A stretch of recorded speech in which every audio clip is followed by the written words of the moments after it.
Welcome back to the North American LCS. We're going to remind you it's not too late to get started on Fantasy LCS action. Yeah, just head over to fantasy.lolesports.com. There you can create your ultimate dream team made up of your favorite pro players from the North American and European LCS. Then compete against your friends, racking up points based on the actual LCS games. Fantasy League is your opportunity to play owner, so start building your franchise today. Yeah, a bunch of fun. It is pretty fun. As a note, I'm 3-0 in the Caster Fantasy League right now. I'm 2-1 and 3-0 in the various groups, and I beat Kobe. I went 1-1 against Kobe yesterday. You beat me in one of them. We're going to send it over to Riv and my nemesis Kobe to kick off the games. Thanks very much, gentlemen. We're loading up for our first match. It's going to be Team Curse versus LMQ. And LMQ are coming off a wild game against Evil Geniuses, if you remember, in which they pulled out a win in the League of Legends equivalent of a sudden death, the triple overtime, or the penalty kick shootout, the base race. Yeah, despite Evil Geniuses really taking control early of the game, LMQ continued to look really good. They showed that they can always keep their cool, even when playing from behind, and they continue to make plays with the team. Very crisp communication going with these guys, and they're one of the closest teams, and they have a deep trust in each other, and it really does show in their gameplay. Right, LMQ showing themselves to be consistent from game to game. Well, for Curse, each game has been punctuated by 1 or 2 standout players. Individually, they have each had really good games at different times, but they really haven't been able to coordinate with the other members of the team so far. And as a result, they haven't picked up as many wins as they would like. You know, team coordination is more important now than ever. And yesterday, Dominate picked Rengar, and he had the best game that he has had this split. And Quas also took control in the top lane, and he brought good map pressure with his Jack split push. But while they were having great games, Voyboy struggled with his positioning, and Cop was only able to get 1 kill in the whole game. Yeah, facing off against the big bad LMQ the first time around, Curse say they let their nerves get the better of them. But this time, they'll be taking the gloves off. Our last game against LMQ, I think we played too scared, and we just let them take control over the game. So we're definitely not going to make the same mistake this time. We're going to fight for the objectives, and we're not going to let them get a lead slowly. 我觉得他们队伍的实力还是蛮强的，毕竟是说他们是赢了 DI 制，然后虽然说汉服其他队，但是他们每一局其实都是有优势的前期，所以说我觉得我们需要很认真的去对待他们。Curse 有了 S Battle 之后，他们的下路变得很可怕，所以他们会比之前厉害。Once you have a lead, or if we're slightly behind, we still need to push our advantage and just not be scared. We need to play aggressive, and you can't let them have the control of the game. I think it'll be a close game. Last time we played them, it got drawn out to like 50 minutes. The game was all decided by like one last team fight. And nothing happens there. Cop running for home. Dominate as well, looking for solace on the fountain, but it's not going to happen. I think we can perform well against them. We'll see what Curse can do. They were the first to crack open the base in an inhibitor versus LMQ, but LMQ was just too strong on the comeback there. We'll check out the starting lineups and see just how it goes in a few minutes. On the blue side, it is Curse. In the top lane is Quas, Dominate in the jungle, Voyboy in mid lane, Cop at 80 carry, and Special getting a good stretch on support. And on the red side, it's LMQ. Up top, Ackerman. In the jungle, No Name, mid, Xiao Xiao, and 80 carry Vasily, supporting more. We saw a lot of the Braum man yesterday. Both Xpecial and Moore played him. Moore with a little bit better. He had the win. Xpecial was not able to find that win, so it might be a little bit of a contested pick starting out the game. Yeah, that win, though, that was a very close game for them. It took a long time for them to pull that one off. It did. It did. It shows LMQ's kind of knowledge and perseverance when they know they're behind. They don't get themselves into bad situations, and they know things will take time. And they waited all of that time as well, down to the last second. It was one of those you're winning until you lose situations we hear so much about. Yeah, we had a lot of that yesterday, honestly. Yeah. There was a lot of split-pushing Jacks. Even though they got a good start, they weren't able to finish the game. So we'll have to see interesting changes to Champion Select on day 2. You're just talking a little bit about how Curse took the first inhib. We saw the game ending around 47 minutes. So with that first inhib taken, it only took 6 more minutes for LMQ to make their way back across the map and make it the final push. They got the first inhib, they got the win. So when LMQ gets that chance for a definitive win, they're going to take it. And we know them as a team to always pedal to the metal, even if things aren't working. Yeah, and they spent a lot of time also just waiting and stalling out until they could find that opening. We'll see how they do it this time. The stalling and waiting out was pushed away by a little bit of diving that they'd love to get back into. We'll see what the bans are here. It's not going to be in Italy for Xiaowei Xiao. 2 games in a row for him, 15-0 and 6 overall in the course of those 2 games. Very good on that Italy Xiaowei play. Xiao has just been amazing for his team. He's able to farm on pretty much any champion in the majority of matchups. There's only been a couple times where he hasn't been able to get a large CS lead over his opponents, and he has done a little bit of roaming in those games. We'll see what LMQ decides to be the biggest threat coming out of the hands of Curse. Like we said, Dominate had that 4-0 Rengar game yesterday, but they ban out the Kale. Boyboy's been using that to quite an effect, as well as Kale seeing some top lane play lately, so they just get it out altogether. Yeah, a couple of AD carries focused here by Curse, banning out everything but Lucian, and then going for that first pick Lucian. So you can see definitely plan there to focus the bottom lane from Curse coming in, taking out most of Vasily's favorite champions, definitely the top tier ones there. Yeah. Probably he can still rely on that Ezreal if he needs to. Haven't seen too much as, if any, coming in this season. Been a slow game for him. Jax looking to be locked in here for Ackerman. Something he can safely control his lane with and scale nicely into the late game, somewhere LMQ figures they may be going considering their play yesterday. We'll see, it's going to be probably a Lee Sin for no name. The captain of the team and the shot caller with the mobility around the map's never going to hurt. So, it seems like a lot of people this week. TSM even did it yesterday, first pick on the AD carry, just to get that AD carry in a safe spot. Especially for Curse with Cop. And Curse's wins. Cop has always had the best score line for the team. Yeah.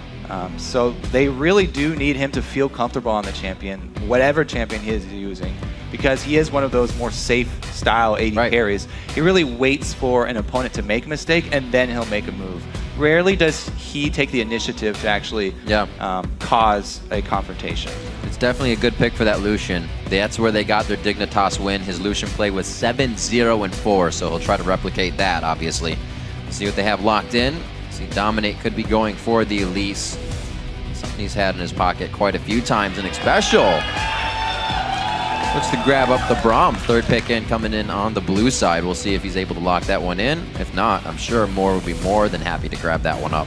But yesterday we saw the Sightstones coming out on some Elises as well. A little bit of change for the Vision game. Everybody talking about that real early Sightstone from Amazing before completing his jungle item for the gold income. But Curse also, they have actually been struggling with vision control as well. So maybe they will pick up on that new trend. A lot of early Sightstones coming out. I know Jat is definitely happy about that. Could be the Corki for Vasily, making his way back in as well. Something that was denied yesterday in a few games, has taken a lot of priority in the position of AD carries lately. Talked a little bit about the Braum as well. Like Specials yesterday had a loss on Braum, Moore had a win, so they kind of just hover over him back and forth. Morgana saw a lot of bans yesterday with Braum going through. Today both of them get through. Yeah. Morgana is good against Braum because she can Black Shield one of the stuns, but he can set up multiple different passive stuns. So she's not really a hard counter. Do like this lane though, Morgana plus Corki. Corki really has a strong mid-game power spike. And even in laning phase here, if you get hit with a binding, he can dump out a lot of magic damage, which is extremely effective in laning phase if they do go in a 2-versus-2 situation. Because a lot of AD carries will not run full magic resist for their glyphs. We'll see Vasily, his first time on Corki here in the NA LCS. He's got a band against him yesterday versus EG. Now to lock in for Curse. The slow hovers for these guys. Everybody's kind of taking their time. Yesterday we saw some quite fast champion selects. And the slow wait here, looking for something to support Cop. Get him into safety. Give a top laner over to Quas.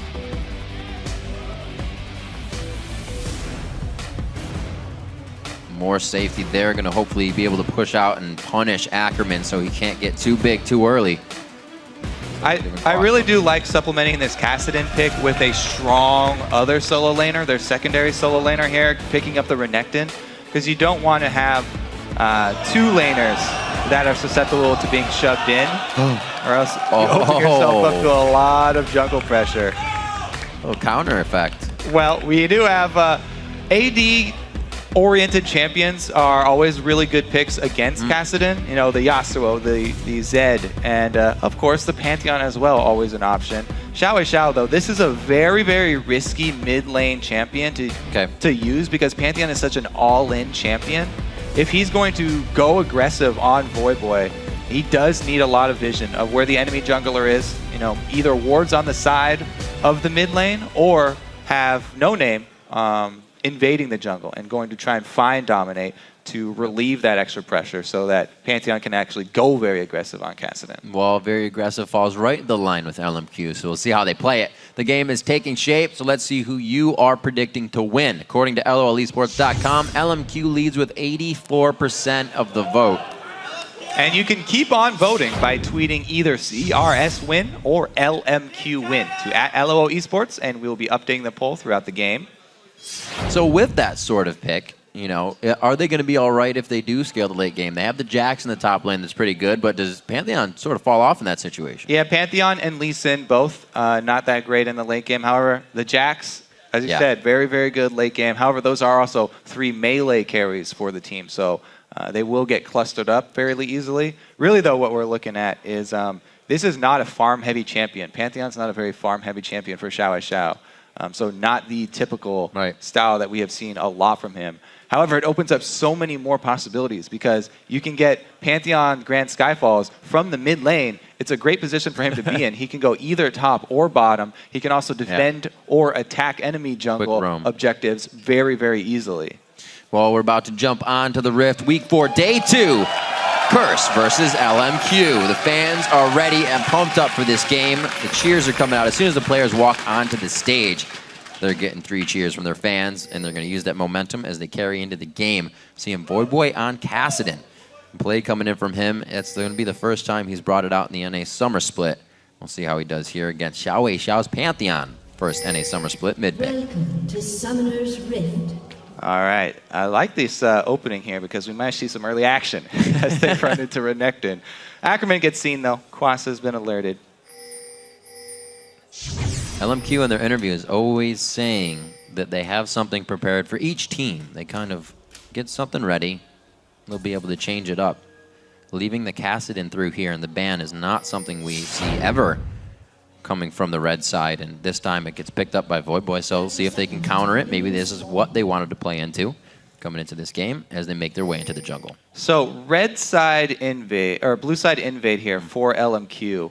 Interesting because a lot of the time when you invade that top side, you're going to leave your duo of Corki and Morgana up top, and they're going to give up that really early dragon control to Curse voluntarily. It doesn't happen a lot for the red side team. Minions have spawned. A little bit of armor in the mid lane for Voyboy. Cloth and pots, going old school. He does not want to take pain. You can see Xiao on consumables as well. He feels he'll take a little bit of harass, but he'll be able to stay there as well. It'll be interesting, you said, to see what that CS really gets to. At 10, Voyboy versus Xiao. That is 93 Xiao and 67 for Voyboy, so definitely a discrepancy there. Also, that mid lane, since we are going to have lane swaps, will be heavily influenced by the early roams. When we do see lane swaps, there are even more people roaming around early than usual. So Xiao can't go extremely aggressive because for the beginning of the game, he does not have vision on 2 of the champions now. Not just the jungler, but also that solo top laner that is buddy jungling with him. Yesterday we got more of the standard lane matchups. Back to the 2v none today, and we'll see how they coordinate. Cop hoping to farm it up real well, and again, just be a nuisance on that Lucian. Like we said, his last gameplay on Lucian was Dig at 7-0-4, so he definitely had a challenge. They're going to against LMQ again. Yeah, and as far as those duos are concerned, there's a little bit of an edge there for Moore when they do get to the turret. He's got the spell thieves. Oh, dear. Here comes the early roam though. It's LMQ pulling the trigger first. It's not a 3-man. This is going to be 4 people in mid. Let's see if Curse can get there in time to answer. Voyboy, though, playing very cautiously here. This is a whole lot of love. There's the dash. There's the dark bow. Just a little late on that one. Boy getting himself out, and he's going to call for that for mid, but he blows his flash. Boy got 2 flashes out of that, and he also got the ignite from Xiao. So pretty big expenditure of summoner spells there for LMQ for this early aggressive move. As dangerous as it is, it's a little safer. Yeah, they do give up that dragon though that we talked about, and that's not anything surprising here because they were the ones to switch their AD and support top. They knew that what they were getting into, doing that very early. They should as well estimate the timer. That's something a lot of teams really should be looking to do when they give up these early dragons. Not giving up on mid here though. No flash. Right on the backside, he hits it. The Dark Binding misses this time. Wait a minute. Boy, oh, he almost gets the Q shield to come up nicely, but he goes down. Special could fall here as well. And they give up quite a bit for going for that dragon. Yeah, especially with it not being worth that Special much. looked really cool jumping in with the Superman save there from Braum, but they did not have enough people to back it up.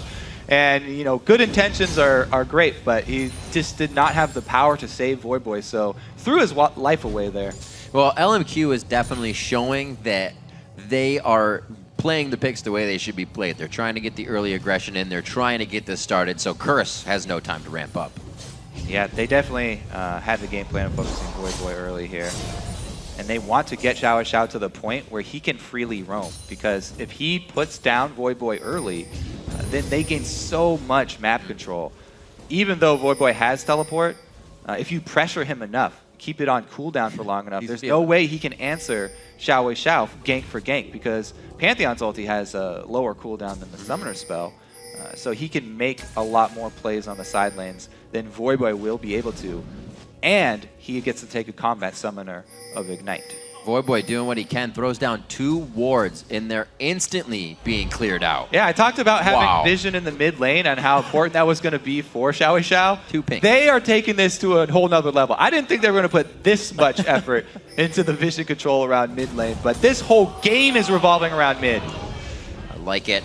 He called for action, Kobe, and we're getting a bit of it. Quas now entering the fray here. The AD carries are having a field day in the top and bottom lane. Oh, Quas!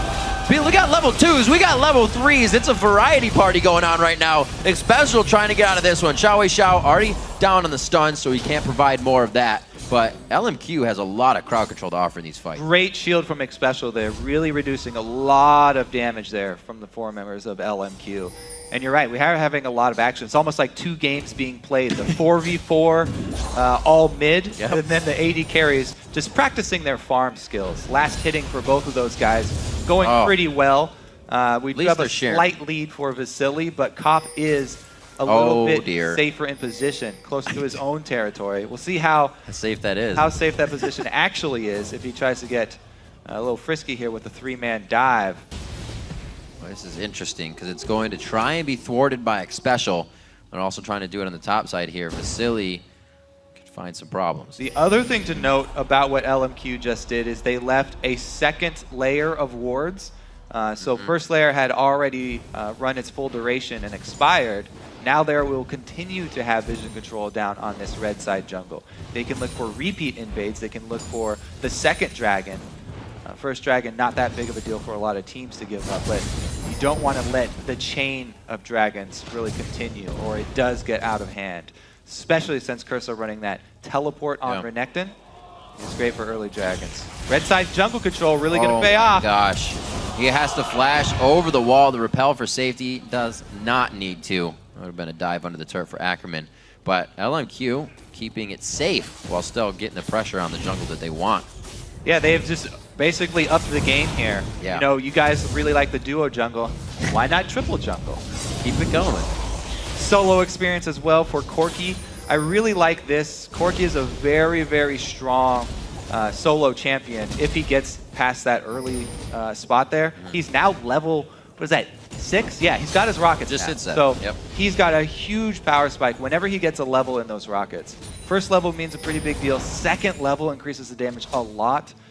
So Corki, being that very mage-oriented AD carry, going to definitely benefit a lot from that solo experience lane. Same is definitely true of Lucian as well, just because he's a great all-around AD carry, but both these teams are really going to have 2 solos, and they're not coming from where you think they are. Well, keeping the farm up on both sides. We don't have the back from Cop yet. He is now just doing that. And Xiao pushing very hard into the mid lane. Right behind him is No Name making some calls. It looks like they will, again, call Xpecial up from the bottom. Him and Moore have just been kind of doing this circle roam around the entire map as we saw the party of 3. See how that affects them being so low. Sightstone already out on Moore. And like we said, the pink wards are still coming out in the mid lane on each side to shut down Voyboy. Yeah, that vision control around mid, extremely important for these guys, as you can see. Level 7 Xiao. Let's see. Blue buff on, so if he does go for one of the side lane ganks, very low cooldown on it as well.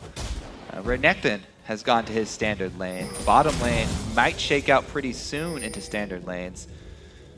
And with LMQ spending so much time down there, it does look like they want to get Vasily a pretty good lead, which is definitely expected considering how much emphasis Curse put on in picks and bans and shutting down Vasily. Yeah. And, you know, taking out his favorite champions and first picking Lucian. They actually really forced him onto that court. Well, it seems like he'll be more than happy to play it. Definitely something he has under his belt of champions to play. Cop and Xpecial are going to return to that lane. We'll finally get a standard matchup between those two, but we just kind of looked and it was around 70 to 70. Now it's 92 to 78. So a surge there from Vasily as Cop did the lane change. We'll see if they can control that and make it work in their favor. It's a dangerous lane though that supports without ults and still very low. Yeah, it's so funny to see this giant level discrepancy between AD carries and supports. Usually when you're in a standard duo lane, you definitely want to focus that AD carry because they're the ones putting out so much damage. But when the support is level 3 to level 8 AD carries, they're also a very viable target. And here comes the second dragon that we talked about, stopping that chain with so much vision control being spent from LMQ on the bottom side of the map. Easy control there. Xiao, he is waiting. He's looking. Is it going to come in? That's the patient wait for the jump. Quas is pretty far up in the lane there, so definitely an option. However, with both of these teams running 2 globals, you know, either 2 summoner teleports or 1 summoner and the Grand Skyfall, a lot of jungle pressure usually oriented at attacking the source of those globals so that they can't join somebody else. All right. I like the idea of this as well. Xiao stays in mid. The ward coverage says Dominate's going to be wasting time as he heads towards the top lane. Ackerman just stays safe. LMQ knows they're ahead right now. They don't need to force anything with 2 kills and about 1,000 gold lead. Damage coming out from Cop. The BF swords to match and trade. Just a longsword actually on Cop's side for a little bit more damage. Vasily will be able to match that nicely with his rockets. Just waiting for these level 6s on Xpecial and Vasily, and we might actually see some action. Or Xpecial and Moorish. Yeah, I like the side bush ward control from Moore here. Actually going to try and take advantage. Land one of those dark bindings on Cop from the Fog of War inside one of those bushes. Always makes it a lot easier. Xiao is back. Looking at that, just over 10 minutes. It kind of sits true. Still on Pantheon, 93 to 67. In this last matchup at 10 minutes, it was 93 to 67. Exactly the CS, just a minute later. Things are keep going consistent for LMQ. It's one word we use quite a bit when we're talking about them. Consistency in all the lanes, and if it doesn't happen, they bring each other up. So they are back to that level of play. Yeah, definitely they're playing consistently, and that's true to the name. I think the biggest surprise has been the constant 4 pink wards set down around this mid area, which has really allowed them to make a lot of their plans originating from this mid lane. There's the binding that finally hit. Ooh, he throws up Unbreakable. Already got the stand behind me on, so there's the added armor for Cop, but they're going to throw back the culling. Can they get the concussive blows on? They cannot lock down Moore any further, and they're able to get out safely, but he is bleeding. He's going to have to go home and patch that up. Both summoners using the bot lane along with heal, so huge advantage to Curse here. So much trading going on. Bottom, Vasily trying to go ham on that one. Looks like they're going to get a jump in as well. Xiao's going to be all alone on the deep dive here. Right to the turret, Unbreakable for Xpecial. Throws down the Glacial Fissure. The Ignite is ticking. First blood to Xiao and the man drop. Voyboy cancels his teleport from mid as well. I was going to start talking about Not first blood. So much trading down bottom with 4 globals on the map for you know, each of these teams having 2. sooner or later, that powder keg was just going to explode, and it goes off for LMQ there. Vasily making the very aggressive move, valking forward, and only one teleport going to come in since Quasas is down, having to use it for laning. Same for Ackerman there, but the jump from Pantheon definitely shows. Much quicker than the reaction from Voyboy. Wasn't able to pull that off. Xiao's first kill. Get me so excited. It's the 3rd kill of the game. We're already in. Blood has been spilled. Blue buff over to him as he loves to get everyone. Actually was only able to get 2 blue buffs in the previous game against EG here as he fights in mid lane. Stand behind me from Special. Almost gets there in time. The crowd control you can see though, what can potentially be from that team when they get a good catch. Great flash though from Xiao. I mean, the point blank Braum Qs is a very popular strategy, jumping to your own minions so that you can guarantee the hit. But even then, it's not guaranteed, as Xiao just proved. So definitely a good flash saving his life there. Good credit to Curse though, coming off right with the blue. They want to get it out of the hands of Xiao so he can't do any more damage with it, but thwarted. LMQ is usually a step ahead in seeing what's going to happen. Their vision has died down a little bit in mid. Want to be sure to get that back up quickly. Damage being built by Xiao here. BF sword after the brutalizer. He's looking to go hard and finish this game fast. I do like early armor penetration on Pantheon. It's all about getting very quick kills when he jumps in, because as we said, he's an all-in champion. No escapes after he jumps. Coming up on 15 minutes in the game. A shutout in kills and turrets so far onto Curse. LMQ has been able to break 2 of those on the map. Voyboy still holds his turret strong, even though he's been quite a focus in this game. And he's only died once, but you can already see building up a Glacial Shroud immediately for that armor defense. Yeah, so it's kind of misleading because at first glance, you think, oh, this LMQ team is mostly armor, but it's not. It's not actually armor that's really going to protect you from this team because there's so much mixed damage from Jax and Corki. They have a substantial amount of magic damage as well. What's really important are attack speed slows, because that still does hinder Jax damage a lot.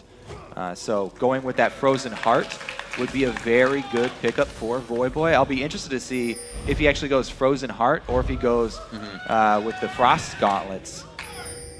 And see how early he wants to get one of those items, because Frozen Heart would definitely do a lot of work against his team, but LMQ have a very strong mid-game with the Pantheon, Corki, and Lee Sin here. And now stacking Bloodthirsters as well. With Xiao and that Bloodthirster, it'll be charged in about 30 seconds, so it'll be bringing full damage into the fight. Also, Voyboy's teleport is just now coming up, and Dragon's got 5 seconds on it. This could easily be a 5-on-5 down around Dragon. Curse sitting at a 3,000 gold deficit. Oh, wow, what a great flash play. Dominate just hit one. They try it again. The Glacial Fissure knocks up more so they can get what they want out of this. And those are the plays that we remember Curse doing from behind in gold. Yep, and we were talking about Curse's confidence coming into this game. They've been a little bit hesitant to make decisive plays like that. Really, really big pickup for them right there. Props to Dominate. Seeing the play, going for it at the perfect time as well. They know that Dragon's up. If they make one of these picks, at worst he's going to blow a flash. So at worst it will be a flash trade. 100% worth it to try and make that play right there. And not only do they get the kills, but Dragon boosts them right back into this game. That was definitely a situation of not fully respecting the team standing in front of you. Xiao just waltz in right in front of the entire Curse team. Dominate makes a great play when they start taking down turrets across the map. Curse gets their first turret out of this kind of scramble. They also lose one as well, so LMQ is keeping their gold up as well. Ooh, sneaky Xiao. This push hurts a lot. Quas trying to get out of the situation. He is 11-9, and it looks like he's going to walk right into more. The jump goes up, and it was to stop Quas, but they're going to be able to cycle back around on this one. Sonic Wave into Resonating Strike. And one last kick to the chin. Quas goes down 4-2, coming up on 18 minutes in the game. All right, so pick up there. Xiao gets an assist at least for all of his bush troubles. And we always have to remember that LMQ, while the 4-man squad is really mid-game oriented, they do have this insurance plan of the Jax for the late game too, if it does go late. So Curse, we'll have to see if Voyboy can actually get going here, because LMQ are picking up more stray kills, and they're getting some pretty good vision down. It's not that deep in Curse's jungle, but all they need is a little bit of vision. Since all of the outer turrets are down, it's very easy to make a pick with those Pantheon ultis, even if you think you're in safe territory. Ackerman hasn't had to use his teleport, so they could easily join any small skirmish and turn it into a full 5-on-5 team fight. That map control window you're working with, all the teleports and the man drops you have to be worried about. Oh, Vasily turn around some phosphorus, still has good vision on it due to that effect. You get themselves out safe. So Voyboy did not go for the early Frozen Heart. He went with the Frostborn Gauntlets. Early Frozen Heart is definitely very, very defensive play. And we're not going to see a lot of Jax in the team fights this early, so he doesn't have to rush it. He could still get one, and it would work on the new Kassadin. But we'll see. Might be a bit delayed. First, be very careful here. Very low health, down by 2,000 gold to enter this fight. And it looks like just in items across all the lanes, LMQ is ready to bring this one home. 2-0-1 for No Name coming out of the jungle. He's been pretty much all over the map. We just saw him finalizing a kill in Quas in the bottom lane. Is he in the right place at the right time? Ackerman now going towards the bottom lane. His teleport is up, as we said. It looks like they're going to start pushing back Curse out of their own jungle. So yeah, so I like this new take here for LMQ on the split push Jax. They have their 4-man squad is not about, you know, poking, sieging up, and disengaging. Their 4-man squad is about creating fights inside the jungle. They're constantly going for invades. They're challenging Curse on every single objective. They're challenging them on any little bit of vision that Curse try and grab for themselves. And this whole while, they're still buying time for Ackerman to split push by creating pressure with the 4-man squad elsewhere. And it's really working out for them. We're going to hit that point very soon where he begins to overpower Quas. And the split push definitely will go in LMQ's favor. We'll have to see how the extra teleports and globals do change that matchup, though. Going to be a different situation, but Curse almost used to this, being able to get fight wins when they're down in gold. And then they kind of find themselves in a sore position, going for a little bit more once they got that, once their confidence gets built up too much. Hopefully they can kind of keep that part at bay where it goes awry. And they can keep it strong, trying for a quick play as they clear a ward. Voyboy still extending himself, making sure not to overextend. And you can just see how much LMQ can kind of resist and be resilient to these Curse attacks. Yeah, I don't know. How long can they resist, though? Because Kassadin is one of the best, if not the best champion at chasing people down, especially with the early Frostborn Gauntlet for Voyboy. So even though Ackerman, you know, he can bully Quas right now since Quas has gone Sunfire Cape and it's not the best dueling item, he has to always worry about, is Kassadin going to be teleporting in behind me? Is Kassadin going to come chase me down? So he can't be completely aggressive and push this matchup to its limits. Because Voyboy, the threat is always there, and he's keeping a lot of this extra LMQ aggression in check here. Because if anybody gets out of position, they can really capitalize on any sort of chase. Sweepers are up right now, so looking at LMQ's side of the map where they used to have all these pink wards, definitely not as much coverage. They've been warding a little bit less here coming into the game. A few pink wards still down for Vasily and more to keep the objective safe when they have the time to control them, but not as much vision as usual. Yeah, I mean, look at how well Curse have been fighting back. They've got their 3 sweepers as well.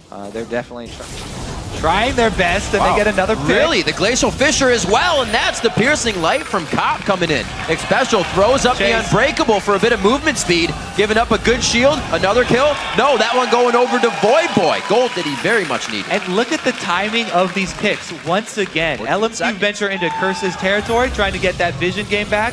10 seconds now left on Dragon. Perfect timing for Curse to grab another objective. However, during this whole time, Jack's still getting more farm down bottom. He is going to pressure the bottom turret. We'll see if Curse can both get the Dragon and collapse down onto Jax. That would be the best case scenario for them. However, they don't want to spread themselves too thin. Pantheon could join the fight. Xiao Xiao is farming Wraiths, though, so he won't be able to save Ackerman here. Uh-oh. LMQ try and A rotate. flash. Throws down the Q, gets a nice Winter's Bite down, but is it going to be enough? This is enough time for the team to run in. Here is the man drop coming in. A very low Ackerman, the piercing light from Cop. Cop going so deep in the fight with Voyboy right now. They cannot get enough damage onto No Name, but they already clear Xiaowei Xiao out of the fight. Turn it around onto Moore as well. A 3-0, and Curse is just taking a 2,000 gold lead. I don't know. Even though Curse had great vision control around the back dragon, they did enter from a lane. So Ackerman's got to know he's in trouble down there. Yeah. And the rest of LMQ didn't really make an early move to swing down and protect him. Xiao Xiao was farming rapes at the very beginning there. So they come in a little bit late, and Curse really snowballing that one pick into Dragon, plus another pick. Whole bunch of kills for the team. Really good collapse and chase One there more time. from Curse. So this is them. They've been chasing Ackerman for a while. LMQ finally arrives, and it's going to be the jump in from Xiao Xiao. He does get a pretty good stun here, but Voyboy Rift walks right when the stun went in. So he actually closed that distance, and they were able to finish off Ackerman without any casualties.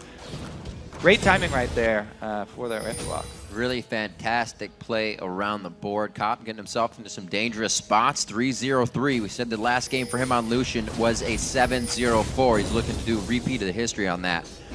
25 minutes into the game, Curse starts to turn the tables. And here's those attack speed slows coming in from Curse. Oh, well, they're going to chase one more down here. Gets the stun on. The shield comes up for Voyboy, mitigating quite a bit of damage. Dominate just wants a little bit. He does finally get the assist on the outside. And Curse is finding everything they want, and with the composition LMQ has, it's looking very grim now. Right. People always talk about the reason you ban Kassadin away is because off of just a couple kills, he can snowball so quickly. And Curse have done that. They got two really key picks in the fight over Vision, where Dominate was always in a very good position. They land the pick, and they get the kill very quickly, with Xpecial following up with Braum so much CC. Yeah. But yeah, they've been able to snowball this Kassadin now. He's gotten those kills. Voyboy should be off to a very good start. And those attack speed slows that I was mentioning, all coming in threes here. 3 Randuins in the process of being built for Curse. Right. That's going to be great defense against all members of LMQ. Well, we got to make sure we mark the confidence. They're playing it well, but will they overextend themselves? That's when they get into a dangerous position. The last 5 minutes have been a huge boon for Curse, putting themselves in the lead 8-4, and they're almost evening up the turret game here, but it already seems like they've kind of taken back map pressure. Yeah, we'll see how well they can actually end out the game, because this has really been key for a lot of the teams. Yep. So many teams can get early leads, but the ability to finish without a team comp that's obviously Siege, without a team that's obviously great at poke like Nidalee or something like this, a lot of teams have been struggling with these more team fight oriented groups of champions. The wrinkle in this match is that there's so much global movement with all the teleports and the Grand Skyfall. It's really going to be all about the split push and how quick these teams can change lanes. It's not going to be really big 5v5 setups at a turret, the sieges. I think it's going to be really all about the use of those globals and keeping track of your opponent's timers on their ability to traverse the map. LMQ has definitely went back to the warding, but you can see it's almost a defensive line of security they've put just behind Baron, a little bit across mid as well. They want to know if anything enters their jungle. Previously, they were all in Curse's jungle, trying to find everything they could. Now they're thinking twice about it. We got 0-0 and 7 on Dominate. Have to remember Dominate's flash cocoon to really start everything off on Xiaowei Xiao in the mid lane. Seems like Curse is just kind of riding that momentum right now. All right, let's see, because they are going to have a clash here over Vision once again. This time it's in LMQ's territory. You can see the swing of the game as the battlefield and the gold have both swung up to LMQ territory as Curse, after that last chase, gained a whole bunch of gold. Once again, that's why Ackerman has to be worried. Always. They're going to the source of the teleport. Yeah, taking it right down. That's the threat I'm talking about. Even though he's got, a pretty good handle on Quaffs and he can continue to pressure him, this Voyboy Kassadin, he didn't even have to use his teleport to get in behind Ackerman. Look at the vision for Ackerman down in bottom lane. Non-existent. No. And Voyboy's able to sneak right in there. Great job by him, making use of the very mobile assassin Kassadin there, and he actually gets the Frozen Heart instead of Randuin, so I'm happy with that pickup. Well, it's something that LMQ seems they usually could do with having such a lead in the game. You know, they might be able to be a little lackluster on wards. This time, it's really biting them in the butt. Not able to get any of the engagements they want, have been getting engaged down for the past 10 minutes. 34 seconds on Dragon, and Curse probably has this in mind already. Yeah, I think the main story of the game are those few moments where LMQ were looking to get more wards down, and they just get caught out. Right. The multiple picks. First, Xiao coming up mid and not respecting the flash cocoon from Dominate, and then as well inside their own red jungle, more a little bit too aggressive. Yeah. Not putting on his black shield when he goes to face check and put a ward. Those two small mistakes, though, you have to give credit for Curse. They were able to capitalize. Just a couple of picks, and they were able to snowball their Kassadin, gain a lot of the map control. Man. And last outer turret finally falls for them. And that Kassadin, it's like a rock right now. The cold-hearted Kassadin, Frozen Heart, Frost or Iceborne Gauntlets in there as well, and a little bit of HP with an Elixir for whenever he needs some more AP in the fight. Ackerman trying to pull back some cash money for the team here, but just in the wings. Ardent Blaze, that means the movement speed may not actually didn't, I believe, hit Ackerman on that, so he didn't get too much for the follow-up. Also has his Sheen shot still there, so they push him off. They burn his flash on. Right. We've seen how important that flash is because Ackerman keeps getting himself into very dangerous situations. And he's not going to have that extra escape that he really needs. Ooh, big power spike from Voyboy. Hit that level 16. Very nice getting the next level of his ultimate. 10,700 gold to Xiao's 9,700. Got a 1,000 gold lead on Xiao. Really Curse working together as a team here. We talked about how LMQ works as a team. Right now, jumping over the back of the wall. Everybody hopping over the back of the wall. Sneaky Baron, but Voyboy. Everybody's out as well. Flashes. Holy macaroni. Wait, 2 flashes and a safeguard. You saw nothing. I don't know what you're talking about. There's nobody in the back of that Baron. I blinked. You're right. It was gone. These are not the LMQ members you're looking for, boy. That would have been some scary stuff. Xiao was remembering his Yasuo plays and did not want the same type of medicine there. See what Curse can keep pushing. That play right there is so telling of how this game is going. You can really feel what LMQ are feeling as a viewer right now. They're so desperate, and they're really feeling the pressure. They have to go for these sneaky Baron steals. Just like that. That no feeling. But I think No Name's going to get hit up one more time. The Force Pulse is there. Xiao. This is a 2v2. Now the Glacial Fisher in the 3v2. 4v2. Coming out of nowhere as Cop throws down the Authority with Dominate on Elise. And they're able to pick up another 3 for 0. That Bruiser Kassadin coming up big for Voyboy. You kick him away, and he's right back in your face. Takes Never stops getting back. More than a few hits. There you go. Cop's like, fight. I'll just walk around.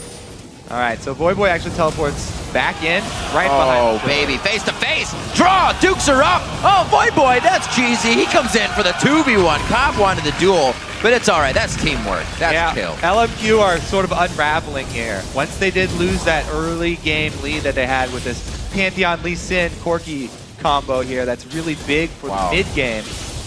They started to make more desperate plays to get back in it with that Baron, and now it's really fallen all to pieces here because even their security blanket, Ackerman, who's supposed to be the insurance plan for the late game, has been unable to really free farm down there. Let's take another look. People just getting picked off here. Kick him away. Voyboy's right back in your face. And then just the collapse. And then Cop comes out of nowhere. Everybody was ready for this fight. Curse is just moving as a unit this game. Very nice to see. Yeah. You know, after such a rough start here, Curse, these guys never give up. And again, social media blackout, we can speculate. We can speculate that it worked for TSM. And Curse are definitely playing with a lot of confidence here too. Oh, Glacial Fisher again. Special is not worried to use that ultimate every time they need to take someone down. And even if he got away, they'll use one of 4 Randuins. Yeah, there it is. It's all about attack speed slows. That's a little excessive, but they have so much armor. There's a sale on Randuin. They can basically ignore turrets right now. They have so many people who can tank turrets. Quas is just ridiculous right now. Not you, Cop. Quas has 342 armor on Renekton at 33 minutes. And he's not even up there with the team. Oh no! That's not where you want to back. Force pulse for the slow. They're just waiting. They're toying with it. This is the food they're eating right now. Voyboy has Don't even play with your more food. armor. So it takes him a little while to kill somebody just because he's all this armor. Just stand still. Make it easier. He's gonna run out of mana. Just one more. Counter-Strike into the stun. Yeah! All right. Raise your hand if you thought he was going to get away. Not a lot of hands up. 10K in the lead. They're just under 10K, but they'll get there. The turret inhibitor is going to go down. Curse going for the inhibitor, and they're going to get it. No real pressure from LMQ on this one. 34 minutes in. Curse is going to make it out safely. They're feeling extremely confident. They don't have to press their advantage right now either. They don't have to overextend. Special does get caught though. Braum shield up. Oh, Xiao tries to go in. Thinking the team was in, everybody was actually on the exit. And it looks like they are still in their own base right now. They don't even have the strength to come out. The composition kind of crumbling in on their own head as Curse figured out where the in was, and they started to run with it. Yeah, Xiao cannot do anything No. to this team of beefcakes. It's basically It's true. 4 giant armor walls and then caught behind them. It was one of the safest AD carries. Voyboy on the backside. Nobody can even do anything to him right now. No Name gets here with a piercing light from the backside. He's getting hit up. Voyboy finishes the kill. Safe enough to get out there. Cop is very low, but he gets out alive. Great peel from the team and just body blocking. A complete ace. We need some gurneys in the base. Curse is bleeding out as they take the game. Swag teleport there from Wow. Quas. Quas super teleports That in. teleport did not suck. that was for style point. 20-4, first game here coming into day 2, week 4. Curse takes down LMQ.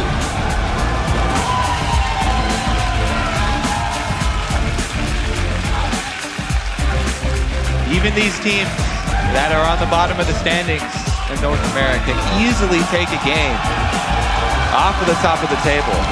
Kobe, we said that Curse would always have someone that played well, and then the other team couldn't follow up.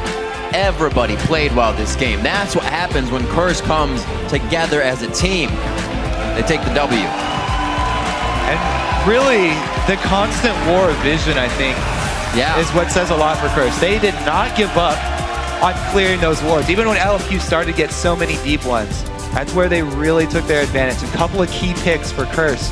And you get that casted and snowballing, especially against a team like this that's so armor and attack speed oriented.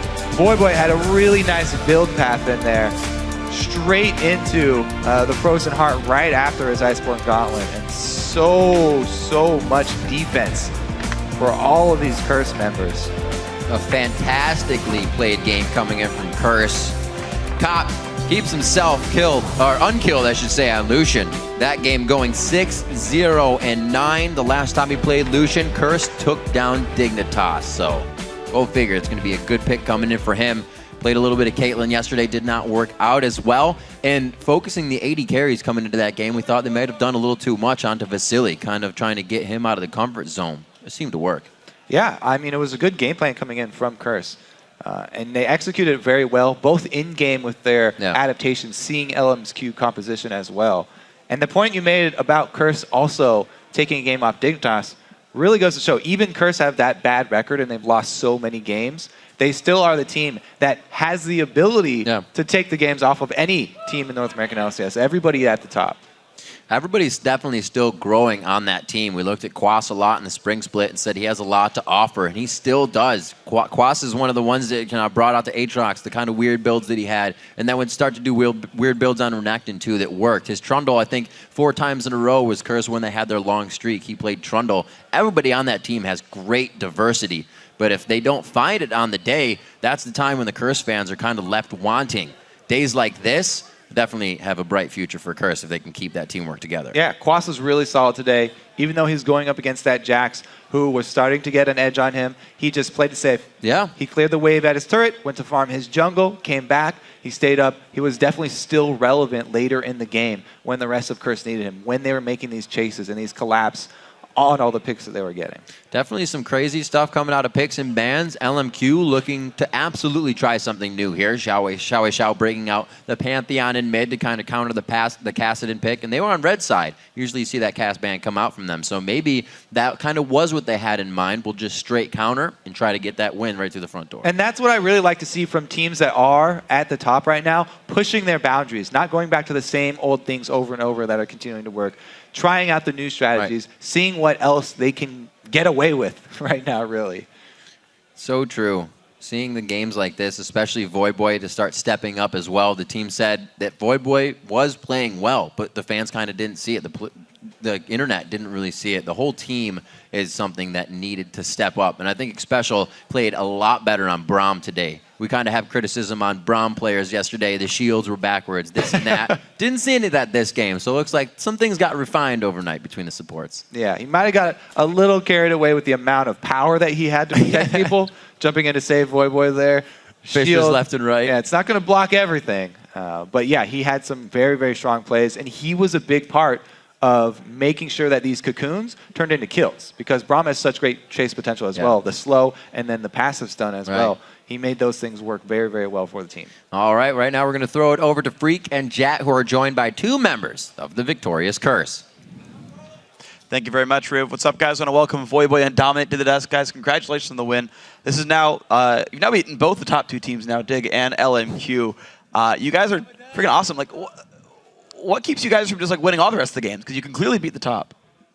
I don't know, man. Like, our record's like 3-7 or something right now. Yeah. I think, except for like one game versus Cloud9, all our games have been relatively close. Like those games we'll have a lead. It seems like we're doing really well, and then we'll just do something really silly, like just throw it in one instance, like versus Dig yesterday. So yeah, we're just going through some problems. Obviously, if we weren't, we'd be at the top of the standings. Sure. But I think in these matches that we're losing, sometimes like very painstakingly, you can see that we have like glimmers of brilliance. We're not quite there, but if we can work on that and just try to iron out our play and avoid those like game blundering moves, then I think that we can just get to the top where we want to be. We beat Dig, we beat LMQ. We've been giving all these teams like pretty good games. I think it's just a little bit of a step up, and I think we'll be able to consistently take games off of pretty much anyone. So that's the plan. Exactly, and honestly, it feels like a lot of people are actually noticing that you guys are like right there almost all the time. I actually have a tweet from Doublelift that he brought out a little while ago. We can pull it one up. He's saying, you guys are playing so well in scrims all the time. Like, why can't you just keep playing aggressively here and get all the wins, in the matches? Yeah, definitely. What do you think about that? I definitely think it's just like a mindset thing. Like at LCS, if there's like a 50-50, we're just normally like on the passive side of it. Where in scrims, if there's a 50-50, we're always trying to push our limits, trying to go for it. And we just need to play with more of that mindset in LCS, and I think everything will go better. Yeah. I agree with that. Speaking of your mindset, coming into picks and bans in this game, you guys seem to get a fair bit of stuff. Braum has been 100% pick ban in LCS, and you got the first pick Lucian. Were you surprised you were able to get, the Kassadin and the Braum and the Lucian all on the same team? Well, yesterday Kassadin was left through and just not even picked or banned in 2 of the games, and we kind of figured LMQ might have a counter pick ready, but we didn't first pick it because we still valued Lucian over it, especially because we banned out 2 of Vasily's main AD carries, so just put him on something he's a little bit less comfortable on. And then, Kassadin is something that I played forever. I knew he'd probably be countering it. I was kind of guessing it might be a Pantheon. And early game, after like those few 4-man roam squads, I was a bit behind, but still managed to get back to the point where Kassadin can become relevant, and we're able to clean the game up. Yeah, and kind of the beginning of you guys getting relevant, we have a replay from the mid lane fight where you finally started to get going. Let's pull this up on the screen actually right now, and Voyboy kind of walked me through. You guys are down 3-0 at this point, but you guys find a window. So we knew Pantheon's flash was down. We were calling it. We saw him on the ward coming through, and Dom was just like, this guy's flash down. Like, I can get it. I can get the flash cocoon. He goes for it. We nailed the kill. We just insta-burst him, and then Moore was also getting stunned. He used his shield on Pantheon to save him, but we just killed him, and then we got another free stun on Moore. So I TP'd in just in case they tried to commit fully to the fight, but we just ended up getting 2 free kills, getting Dragon, and just taking control of the map after that point. Was that kind of the game plan then when you guys are behind, like against this roaming squad and a pretty early game focused team? Was it turtle it out, look for the picks at some point, they're going to get too aggressive, and just wait for that moment? Yeah, definitely. Yeah, I definitely think that like our comp outscaled theirs. Yeah, sorry for cutting you off, boy, but unacceptable. comp outscales them, especially with Cassidy. Cassidy's able to like build a lot of armor items and still do a decent amount of damage and have chase potential. So if you look at Voi's build at the end of the game, he had Frozen Heart, Frozen Fist, Randuin's, and Tabby. So we knew that if it got into a late game scenario, we'd be able to pressure them. We'd all be able to like stack armor, and they wouldn't be able to hold us. So eventually, if we just got through the early game, we'd be able to outscale. And some of their champions are actually kind of mixed damage champs, right? You've got Corki on one side, Jax over there as well, maybe even Morgana to a certain extent. Was there any concern it's like, well, we got to make sure we keep these guys down, or was it like we just know with like a bunch of randoms we'll be okay? I definitely think that we knew that we'd be fine because with the Frozen Heart, you are kind of able to mitigate some of that damage. Even if it is magic damage from like Jax's Empower and his ultimate, you still are able to mitigate that with the Frozen Heart, the attack speed slow. Also, we had 3 Randuins at the end of the game, so even though they do have magic damage, it's kind of, besides for Corki, it's kind of like auto attack based. So we thought that we'd be fine if we just stack armor and we just are able to get into a fight that's like 5v5. Yeah, and speaking of the 5v5 fight, we have the bot lane kill on Ackerman that exploded into a big team fight. It was really when you guys took control of the game. We can pull this clip up on the screen. Dom, actually, walk me through this one. Of course, it says Void Boy's initiating, but go for it. So Void's going in here, and he's calling, I can slow him forever. I have got a Frozen Fist.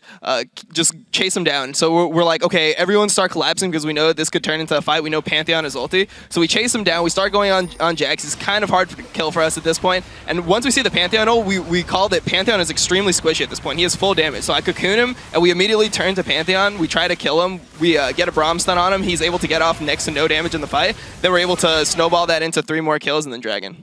So you guys did like a phenomenal job of just kind of saying, okay, we feel like we're strong enough now and turning it on.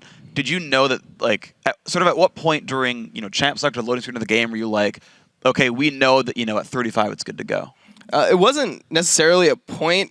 It was just kind of situationally we were waiting for an opening, and the opening was when we made that gank mid and Pantheon was forced to burn Flash. We knew that we needed to capitalize on that because we were just slowly losing the game. They were getting map control. We had to give them, like, I think maybe 2 dragons in a row. So we told ourselves, all right, if we can see like a play on Pantheon, we're going to go for it. And he ended up cutting through mid. We had a ward on him, and I just flash cocooned him, and we ended up like snowballing that into 2 kills and drag. Yeah. So then LMQ, I kind of want to keep talking about this because it's a fun composition, right? Mid Pantheon, whole bunch of AD champions. If you're in LMQ's shoes and you just lost this game and you had this like early game comp, what would you do differently to make that work like the second time around? Go for it, boy. I think honestly, do it again. Like, it's not a bad comp. It's a good strategy. The biggest thing that could have happened is if I died multiple times. The first time they tried to gank me, they used 2 flashes. I got kind of lucky. I got my flash off, and they weren't able to secure that kill. The second time, they made another good play. They killed me. At that point, Pantheon was so ahead of me, I could barely even farm. And honestly, if they just maintained that lead, they were getting dragons. They had map control. They just had to avoid getting picked because that's the only way we can easily get back in the game. We can probably stall out, but the longer the game goes, when they have map control and they're getting free dragons, the bigger the differential is between the 2 teams. So it just makes it harder for us to even get those picks. Because like if we waited 5 more minutes, that initiation on Pantheon might not have worked because their whole team would be stronger and ready to capitalize on it. So I think they just had to avoid making plays like those, and then obviously just try to play the game out as they were doing it because they were pressuring us pretty hard. Like I could barely farm mid when Pantheon came back mid. He had like a BF sword and a brutalizer, and the jungler and the support were just roaming everywhere. It was actually a pretty difficult game for us. But honestly, they could have maintained their lead and closed it out. Yeah, but you guys did a good job to weather the storm and come back. And 3-7 now, as you mentioned at the start. You guys face Cloud9 and CLG next week. But as far as you guys beating up on good teams, it should be completely fine. How are you actually going to be preparing for this next week with your problems and your mistakes in mind that you've been improving against LMQ? I think it's really hard for us to fix our mistakes, primarily because our scrim records are always so good. So we'll come into every week just winning maybe like 75, 80% of our scrims, and we'll think that, oh, okay, all of our problems are gone now. Like, we're playing aggressively, we have much better champion pools this week, and everything's going to turn around. And so far, we've just been disappointed. Like, every week after our performances, we watch our games over, and it just looks like we're doing nothing. It just looks like we're just waiting to lose the game. So I definitely think that going into next week, we're gonna remember this game. We're gonna remember how to play aggressively. Like, I know personally, something that I've been doing now is just getting more emotionally pumped up into the game. Like, I've been listening to like music before the games and just trying to get myself in the mindset. Like, yeah, I'm just gonna go out there. I'm gonna try to like make plays and try to get stuff done. And I think that that's like what's working for me. I think like everyone's just gonna kind of feed off each other's energy. When team morale is high, I think that we'll all just like feel in the zone, and if we can be as confident as we are in scrims in LCS, then I think that would be like the biggest thing for us. Yeah, it'd be good to see you guys playing continually aggressive. Maybe the MVP can be the final countdown for you guys, pumping you up for the games. Guys, we're going to take a quick break when we've still got more games to come, of course, throughout the day. 3.5 minutes. Complexity is going to take to the Rift in battle team solo mid. Don't go anywhere.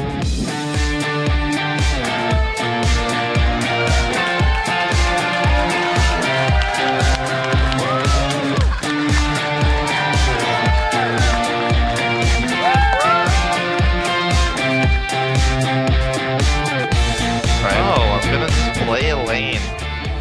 Why? That's what I'm most skilled at. The laning mastermind. But is it going to be enough? This is enough time for the team to run in. Here is the man drop coming in. A very low Ackerman. The piercing light from Cop. Cop going so deep in the fight with Voyboy right now. They cannot get enough damage onto No Name, but they already clear Xiaowei Xiao out of the fight. But I think No Name's going to get hit up one more time. The Force Pulse is there. Xiaowei Xiao. This is a 2v2. Now the Glacial Fisher in the 3v2. 4v2. Coming out of nowhere as Cop throws down the authority. I got a cocoon on Vasily. Okay. Yeah. Vasily. I'm on No Name. Yep, No Name. Ackerman in the back. Jackson in the back. Jackson in the back. I got a cocoon on him. Yeah, I got some more. Really nice. We can Let's go. End the game. End the game. That's it, baby.